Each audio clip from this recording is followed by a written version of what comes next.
Hello friends, good morning and welcome to smile and learn civil engineering. तो जैसे कि मैंने आप लोगों से मंडे को बताई थी कि मंडे, वेडनेसडे एंड फ्राइडे को क्लासेस होंगे। तो लाइव क्लासेस में कुछ दिक्कतें आ रही थी, तो इसकी वजह से रिकॉर्डेड क्लासेस मैं अभी से अपलोड कर रही हूँ। कुछ दिनों बाद फिर से हम लाइव क्लासेस को कंटिन्यू करेंगे। तो तब तक के लिए आप लोगों के लिए रिकॉर्डेड सेशंस मैंने लाई है। ठीक है। उम्मीद करती हूँ कि ये सेशंस आप लोगों को बहुत ज़्यादा हेल्प करेंगे। और ये सेशंस की जो क्वेश्चंस है वो भी आप लोग प्रैक्टिस करते रहेंगे। ठीक है।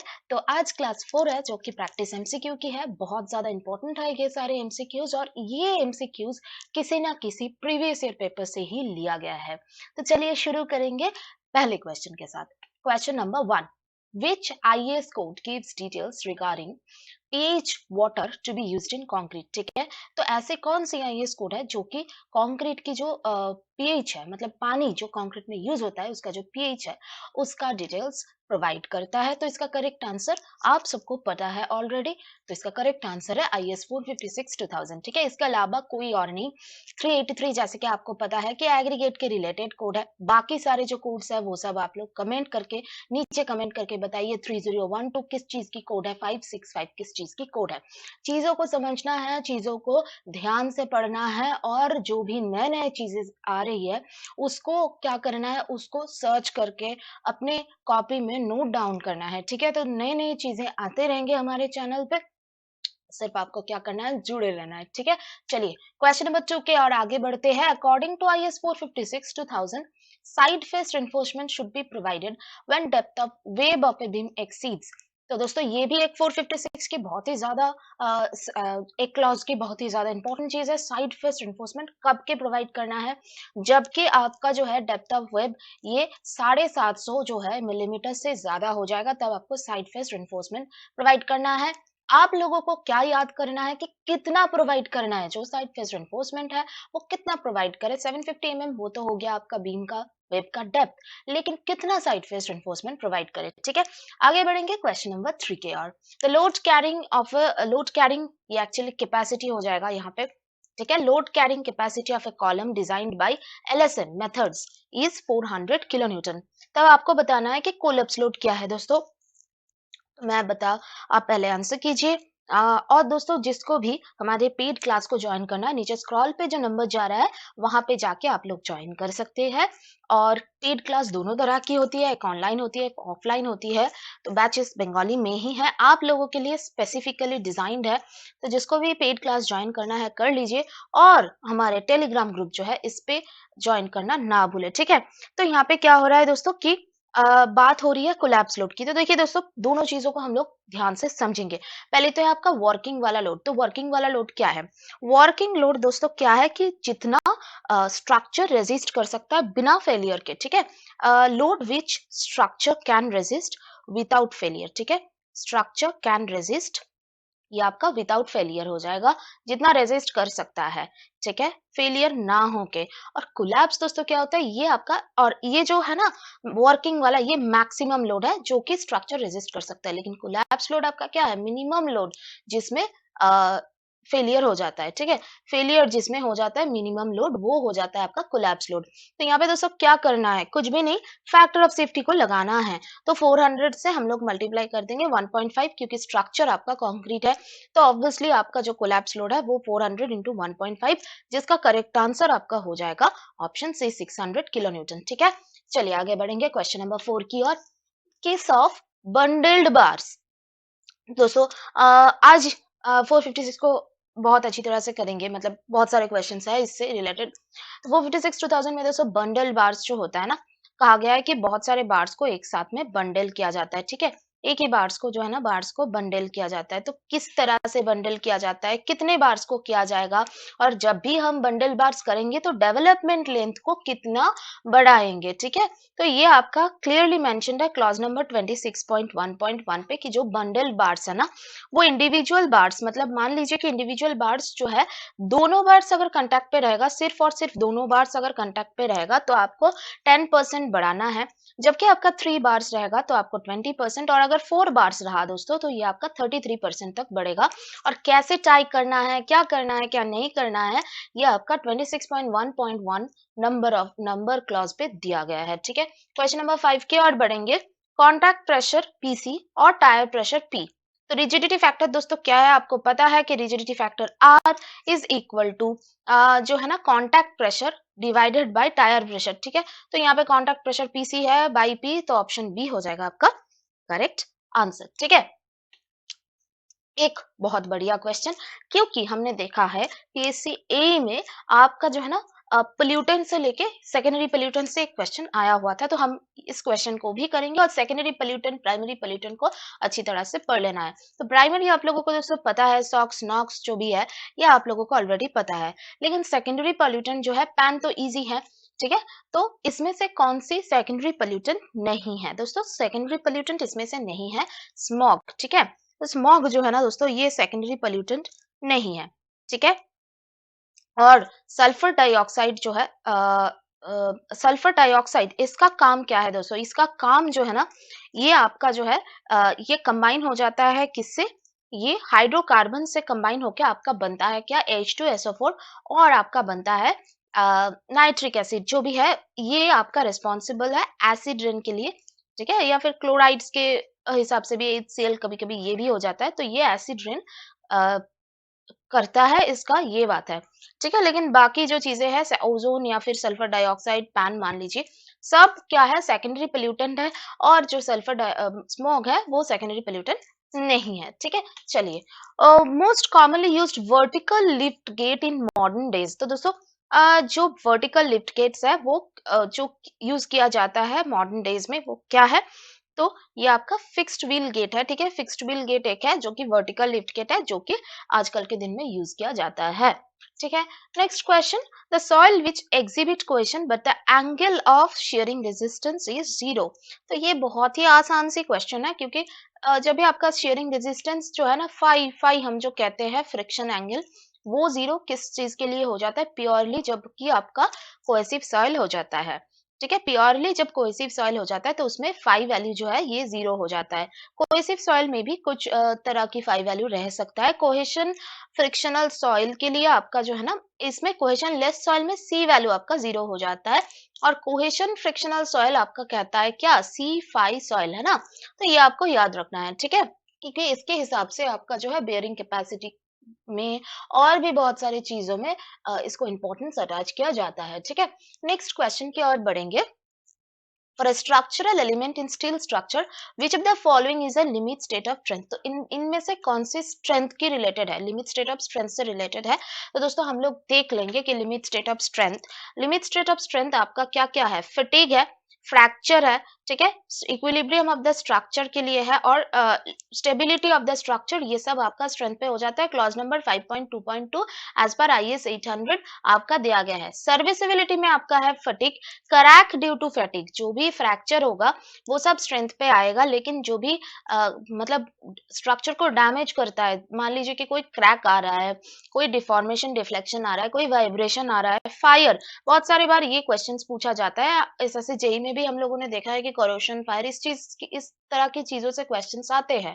तो आपको स्ट्रेंथ जो है ना ये आपका फ्रैक्चर पे जाता है, और क्रैक जो होता है ये आपका सर्विसिबिलिटी पे, मतलब सर्विस लोड आने के बाद ही बाकी चीजें हो सकती है। ठीक है, तो यहाँ पे करेक्ट आंसर फिर से कौन सा होगा, टॉर्शन। तो लिमिट स्टेट ऑफ टॉर्शन कौन, मतलब जो टॉर्शन है वो लिमिट स्टेट ऑफ स्ट्रेंथ के अंदर आ जाता है। टॉर्शन, बेंडिंग मान लीजिए, कॉम्प्रेशन, बाकी सारी चीजें जैसे कि डिफ्लेक्शन, ड्यूरेबिलिटी, फायर, क्रैकिंग जो भी होता है वो सब आपका क्या होता है, कोलैप्स के अंडर आ जाता है या फिर सर्विसिबिलिटी के अंडर। ठीक है, चलिए क्वेश्चन नंबर 10 देख लेंगे हम। Minimum grade of concrete to be used for a reinforced concrete structural element which is exposed to extreme exposure condition। तो दोस्तों मैंने बार बार बताइए आपको टेबल 5 टेबल 3 को याद करने के लिए, अभी तक अगर किसी ने नहीं किया है तो जल्दी जल्दी से कर लीजिए, क्योंकि टेबल 3 टेबल 5 एक बहुत ज्यादा इंपॉर्टेंट सी चीजें है। ये वाला क्वेश्चन जो है ना ये एसएससी जेई आपका जो है 2020 का पेपर में आया था। लास्ट बार ही आया था। तो मैं एक्सपोज़र कंडीशन का क्वेश्चंस आते रहा है, आएँगे भी। और सीमेंट कंटेंट, फिर आपका कवर, फिर आपका ग्रेड, तो ये सारी चीज़ों को आपको क्या करना है, रट लेना है, ठीक है? वाटर सीमेंट रेशियो, सारे के सारे चीज़ आपको क्या है, रट। और क्या कंडीशंस होते हैं, यहाँ पे एक्सट्रीम कहा गया है, तो एक्सट्रीम में क्या होता है, जैसे कि केमिकल एक्सपोज़र आता है, कंक्रीट को केमिकल एक्सपोज़र कंक्रीट को हो जाता है, या फिर मान लीजिए कि कोई भी बहुत ही एक्सट्रीम कंडीशन होता है, तब जाके हमारा, तो यहाँ पे एक्सट्रीम क्या होता है, सीवियर क्या होता है, इस चीज को कभी कभी टर्म से ना रिलेट करके, वो कंडीशन से रिलेट करके आपको ग्रेड पूछा जाता है, तब भी करना है आपको आंसर, ठीक है? इसको अच्छी तरह से रट लो, ठीक है? तो यहाँ पे क्या होगा, जो आरसीसी के लिए आपका पूछा गया है, तो यहाँ पे M40 हो जाएगा। और अगर आपका पीसीसी, तो मैक्सिमम में आप पीसीसी ग्रेड M25 तक यूज करते हैं, क्योंकि हम लोग जनरली अगर पीसीसी यूज करते हैं तो नॉमिनल मिक्स ही यूज करते हैं, लेकिन आरसीसी में जाके हम लोग दोस्तों क्या करते हैं, डिजाइन मिक्स को यूज करते हैं, ठीक है? तो ये हो गया आपका करेक्ट आंसर। क्वेश्चन नंबर 11 देख लेंगे, साइड डिस्टेंस किसे कहते हैं? तो साइड डिस्टेंस दोस्तों, यहाँ से, यहाँ के ऑप्शन से आप लोगों को मालूम पड़ गया होगा, length of roadway of A driver can see ahead at any particular time, जो सामने दिखाई देगा जितने लेंथ तक, वही हो जाता है आपका साइड डिस्टेंस। अब ये साइड डिस्टेंस स्टॉपिंग वाला होगा, मतलब आपका व्हीकल को स्टॉप करना है या फिर व्हीकल को ओवरटेक करना है, इससे इसी वेरिएशंस के ऊपर बहुत सारे चीजें हो जाते हैं, जैसे कि ओएसडी, एसएसडी, ये चीजें हो जाती है, लेकिन साइड डिस्टेंस का बेसिक डेफिनेशन यही है। Next question, flood absorption capacity of A reservoir. Question को देखिए, बहुत ज्यादा इंपॉर्टेंट है, बहुत ज्यादा अलग टाइप का क्वेश्चन है। फ्लड एब्जॉर्प्शन कैपेसिटी, दोस्तों फ्लड एब्जॉर्प्शन कैपेसिटी क्या है? तो दोस्तों फ्लड एब्जॉर्प्शन कैपेसिटी आपका है जो फुल सप्लाई लेवल और जो मैक्सिमम वाटर लेवल होता है, इसके बीच का जो स्टोरेज होता है, तो इसको हम लोग कहते हैं क्या, सरचार्ज, है ना? तो फ्लड वाला पानी, जो एक्सेस पानी होता है, वो अगर रिजर्वर स्ट्रैप करके रखता है, तो उसे हम क्या कहते हैं, सरचार्ज। और इसका स्टोरेज जो एफएसएल और एमडब्ल्यूएल के बीच हो जाता है, ठीक है? चलिए, unit phase diagram is normally divided into 3 parts. तो देखिए दोस्तों, फेज डायग्राम से भी क्वेश्चंस आ रहे हैं, तो आप लोग इसको अंडर एस्टिमेट मत कीजिएगा कि ये तो बहुत ही बेसिक हो गया। फेज डायग्राम क्या होता है, एक होता है आपका ना 3 फेज सिस्टम, तो 3 फेज हो गया आपका, क्या हुआ, एयर, वाटर और सॉइल। देखिए इसका सीक्वेंस भी पूछ रहा है, ठीक है? ये हो गया आपका 3 फेज। और 2 फेज में आपका दोनों डायग्राम आ सकता है, एक है आपका एयर और सॉइल, और एक है आपका वाटर और सॉइल, ठीक है? ये आपका 2 फेज में आ गया। एयर और सॉइल रहेगा तो आपका ड्राई सॉइल हो गया, वाटर और सॉइल रहेगा तो आपका क्या हो गया, फुल्ली सैचुरेटेड सॉइल, है ना? Fully saturated soil. तो ये वाला चीजें आपको याद करके रखना है। तो यहाँ पे सीक्वेंस क्या है, air, water and solids respectively. Question number 14 की ओर बढ़ते हैं। A certain crop needs 3 cubics of water for irrigating 500 hectares of land up to 10 centimeter depth. तो 12 वाटरिंग किया गया है, मतलब 10 सेंटीमीटर डेप्थ पे 12 वाटरिंग किया गया है, तो डेल्टा यहीं से निकल गया भैया। चलो, यहाँ क्या हो गया, 10 इंटू 12, है ना? 120 हो गया आंसर। तो आपको ड्यूटी निकालने की जरूरत ही नहीं है। अगर मतलब थोड़ा सा दिमाग से सोचेंगे तो यहाँ पे 120 सेंटीमीटर एक ही ऑप्शन है। अब ड्यूटी को निकाल ही लेते हैं, हम लोग डिस्कस कर लेंगे, क्योंकि अब पढ़ाई चल रहा है, ना कि एग्जाम, है ना? तो ड्यूटी दोस्तों क्या हो जाता है, ड्यूटी मतलब कितने पानी से कितने एरिया को, मतलब एक क्यूमेक से कितने एरिया को आप, 3 क्यूमेक से अगर आप लोग 5100 हेक्टर्स को एरिगेट हो रहा है, तो एक क्यूमेक से कितना हो रहा है, 5100 डिवाइडेड बाई 3, है ना? तो ये तो ऑब्वियसली 1700 होगा, ठीक है? तो ये इजी क्वेश्चन है, लेकिन थोड़ा सा घुमा फिरा के क्वेश्चन है। क्वेश्चन नंबर 15 देख लेंगे। Select the correct option from the following. Measurement book or master are just like any other record in the office. ये तो नहीं है, MB बहुत इंपॉर्टेंट चीज है, एक्सट्रीमली इंपॉर्टेंट डॉक्यूमेंट्स है, एंड ये टेक्निकल स्टाफ की कस्टडी में ही रहना चाहिए। ये सही है, ऑप्शन डी। आगे बढ़ेंगे क्वेश्चन नंबर 16 की ओर। तो दोस्तों ग्रेविटी डैम मीन्स, तो यहाँ पे आपसे पूछा गया है कि ग्रेविटी डैम क्या है, ठीक है? तो जैसे कि आपको पता है कि ग्रेविटी डैम क्या है, जो अपनी सेल्फ वेट से सारी की सारी फोर्सेस को रेजिस्ट कर सकता है, वही होता है आपका क्या, ग्रेविटी डैम। तो यहाँ पे एक ही ऑप्शन है इसके रिलेटेड, वो है आपका all forces are due to wave water uplift. जो भी फोर्सेस है वो अपनी सेल्फ वेट से अपलिफ्ट मान लीजिए, तो वो भी अपनी सेल्फ वेट से, वाटर प्रेशर जो होता है वो भी सेल्फ वेट से। So option B is the correct answer. और एलिमेंट्री प्रोफाइल इसका हो जाता है राइट एंगल ट्राइंगल। ये भी डिस्कशन हो चुकी है हमारी पीएससी जो प्रैक्टिस एमसीक्यू, डब्ल्यूबीपीएससी जेई के प्रैक्टिस एमसीक्यू सेशन में ये ऑलरेडी डिस्कस हो चुकी है। Okay, question number 17, when paint is applied in 3 coats the first coat is known as. तो दोस्तों देखिए, चुन चुन के क्वेश्चंस को लाई हूं मैं आप लोगों के लिए, तो थोड़ा सा अलग टाइप का है। तो जब भी 3 कोट का पेंट होता है तो पहले वाली कोट को हम लोग क्या कहते हैं? वैसे तो प्राइमर अलग से लगाया जाता है, लेकिन जब भी 3 कोट का हो रहा है तो पहली वाली कोट को हम लोग कहते हैं प्राइमिंग कोट, ठीक है। फिर आता है आपका इंटरमीडिएट कोट, ठीक है। तो दोस्तों प्राइमिंग कोट जो है ना, ये क्या करता है, जो भी सरफेस का मतलब ये कोटिंग हो गया तो सरफेस में जो भी हॉलोज हम्प्स जो भी था वो सारे कवर हो गया, ठीक है। तो तब जाके आपका जो है जितना ज्यादा पेंट को कोटिंग देंगे उतना ही बेहतर है, क्योंकि कोटिंग से आपका पेंट का ड्यूरेबिलिटी बहुत इंक्रीज हो जाता है। तो बाद में आता है आपका इंटरमीडिएट कोट, और लास्ट में जो आपका आता है वो है आपका फिनिशिंग कोट, ठीक है। तो फिनिशिंग कोट आपका जो है ये स्मूथनेस प्रोवाइड करता है सरफेस को, और तीनों कोट, जितना ज्यादा कोट और ज्यादा कोट लगाएंगे तो भी आपका बहुत ही कभी कभी दिक्कत आ सकते हैं। तो 3 coats is enough. Okay, question number 18 को देखेंगे। For concrete to be used for making airport runway, तो मान लीजिए ये एयरपोर्ट रनवे है, aggregate impact value, airport runway है मतलब आपका क्या है, वेरिंग कोर्स है ना। तो वेरिंग कोर्स के लिए या जो भी कोर्स है, जो सरफेस एक्सपोजर जिसको मिलता है उसके लिए आपको पता है कि इम्पैक्ट वैल्यू हो चाहे वो क्रशिंग वैल्यू हो 30% हो जाता है। और नॉन वेरिंग कोर्स के लिए, ठीक है, नॉन वेरिंग कोर्स के लिए जो भी वेरिंग नहीं होता है जैसे कि नीचे वाली लेयर्स होती है, उसके लिए आपका 45% तक वैलिड है। क्वेश्चन नंबर 19 को देखेंगे दोस्तों। Short RCC column is designed assuming permissible axial compressive stress in concrete and steel as. तो पहली बात तो ये है कि जब भी हम लोग डिजाइन करेंगे, ये आपसे डिजाइन एक्सियल और कंप्रेसिव स्ट्रेस है, बाकी की आपको मैक्सिमम परमिसिबल अगर आप कह सकते हैं तो वो कमेंट करके बताइए। और जो डिजाइन एक्सियल और कंप्रेसिव है परमिसिबल डिजाइन वैल्यूज के लिए, वो आपका हो जाता है 0.4 एफसीके और 0.67 एफसीके, ठीक है। ये हो जाएगा आपका करेक्ट आंसर। नेक्स्ट क्वेश्चन की ओर बढ़ेंगे, क्वेश्चन नंबर 20 की ओर। amount of calcium carbonate in limestone is determined by which of the following test। तो कितना कैल्शियम कार्बोनेट प्रेजेंट है लाइमस्टोन में, वो किस टेस्ट से किया जाता है दोस्तों? वो है आपका एसिड टेस्ट, ठीक है।